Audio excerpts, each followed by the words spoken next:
अस्सलाम वालेकुम ख़वातीनो हज़रात, मैं हूँ गज़ाल और मेरे साथ हैं अब्दुल सत्तार खान और आप देख रहे हैं समा पॉडकास्ट।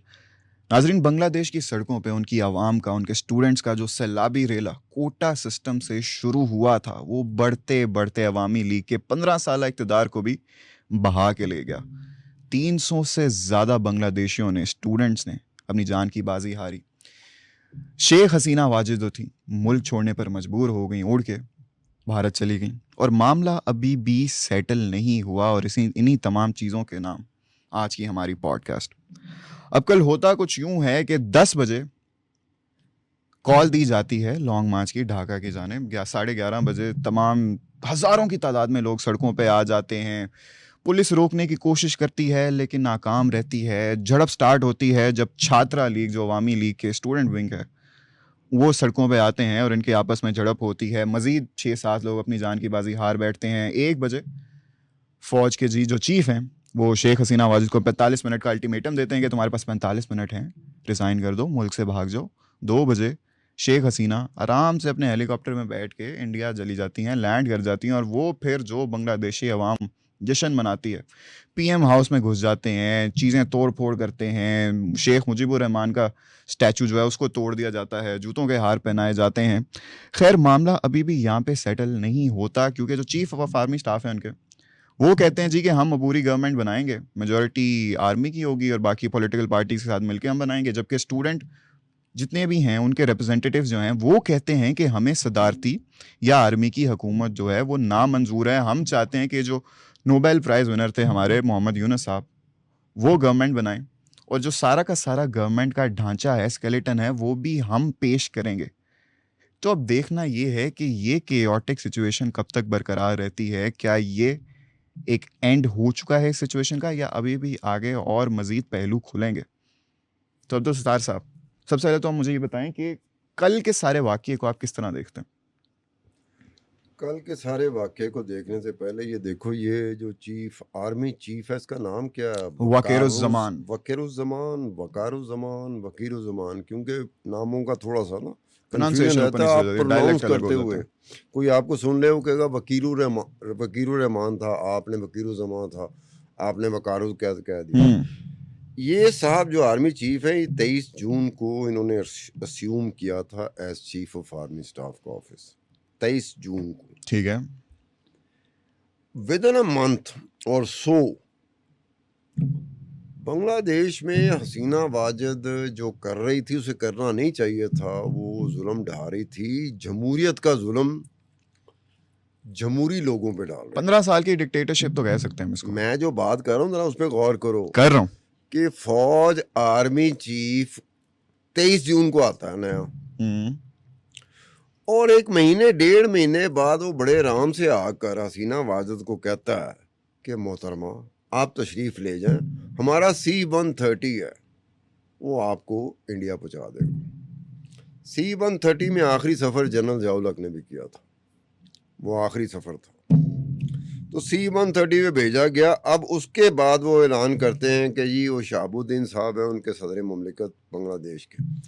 पार्लियामेंट ख़त्म, उसके बाद इंटरिम गवर्नमेंट बनेगी। इंटरिम गवर्नमेंट का जो अंदिया है बड़ा पब्लिकली वाज़े तौर पर टीवी पे आके, जैसे मैं और आप टीवी स्क्रीन पे नहीं आते, ठीक है। किसी का दिल कर रहा होता सुने कोई ना सुने, आप मजबूर तो नहीं कर सकते, लेकिन आर्मी चीफ का बांग्लादेश में ऐसी सूरत हाल में टीवी पे आना, तो जो आंखें बंद होती हैं ना 1.5-2 साल से 3 साल से, वो भी खुल जाती हैं, उसको देख रही होती हैं। वो कह रहा था कि इंटरिम गवर्नमेंट और पार्लियामेंट शहाबुद्दीन डिसॉल्व कर देते हैं। फिर उसके बाद शेख हसीना की जो सबसे बड़ी पॉलिटिकल राइवल रही है ना, बैटल ऑफ बेगम्स कहा जाता है। एक तरफ बेगम हसीना वाजिद, दूसरी तरफ बेगम खालदा ज़िया। बिल्कुल। बेगम खालदा ज़िया 2018 से अंदर है और अब उसको रिहा कर दिया जाता है। उसकी जो पार्टी है नेशनलिस्ट पार्टी, उसको रिहा कर दिया जाता है। फिर वो एक जातिया पार्टी है। जातिया पार्टी किसकी पार्टी है? जो जनरल इरशाद ने, जो एक डिक्टेटर था जिसने गवर्नमेंट तख्ता उल्टा था और बांग्लादेश पे गवर्नमेंट पे कब्जा कर लिया था, उसकी जमात के लोगों के साथ जमात इस्लामी के लोग भी थे, नेशनलिस्ट पार्टी के लोग भी थे, जातीय पार्टी के भी लोग थे। इन्होंने मीटिंग की। उस मीटिंग में अटेंड कौन कर रहा है उस मीटिंग को? चीफ, आर्मी चीफ वकारुज़्ज़मान, और नेवल और एयरफोर्स के चीफ भी उस मीटिंग में हैं। और फैसला क्या हो रहा है? इंटरिम गवर्नमेंट बनेगी और फिर ये कोई पता नहीं इंटरिम गवर्नमेंट कितने अरसे के लिए बनती है लेकिन ये पार्टियां होंगी।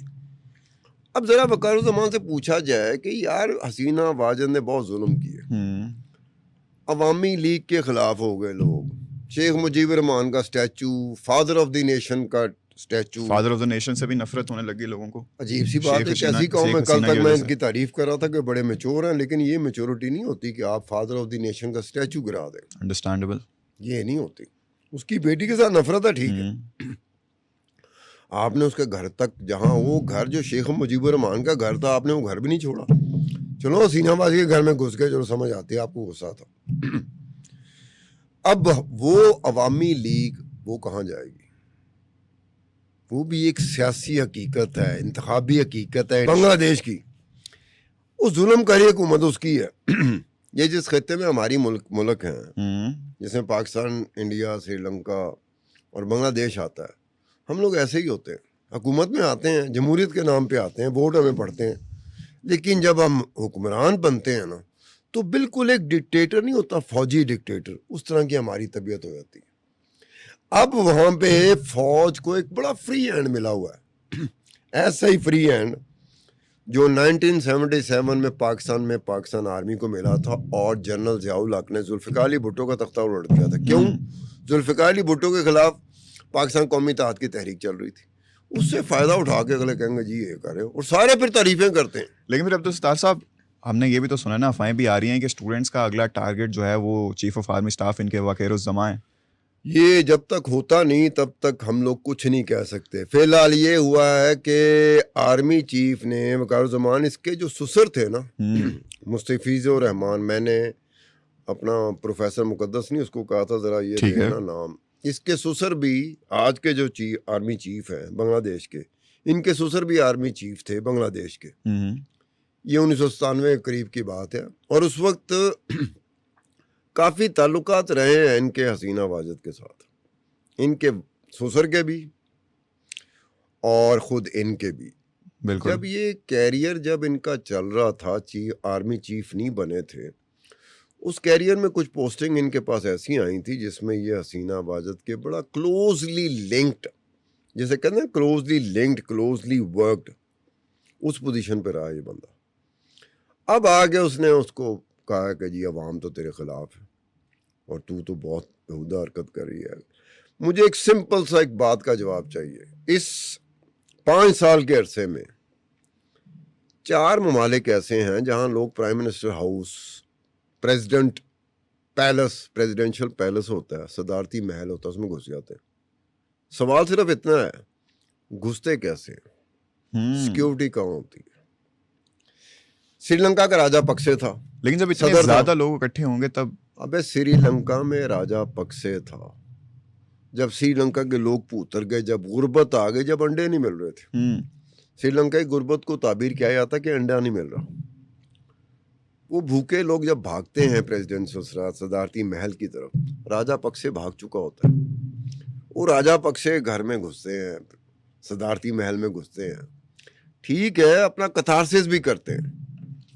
कोई बेड पे सो रहा है, कोई वॉशरूम इस्तेमाल कर रहा है, कोई उस तमाम कुर्सियों में बैठ रहे हैं लोग जहाँ पे राजा पक्सा और उसकी फैमिली बैठती थी। ठीक है, ठीक है। यही हाल इराक में होता है कि इराकी सदर जब रिज़ाइन करता है तो लोग सदारती महल में घुस जाते हैं।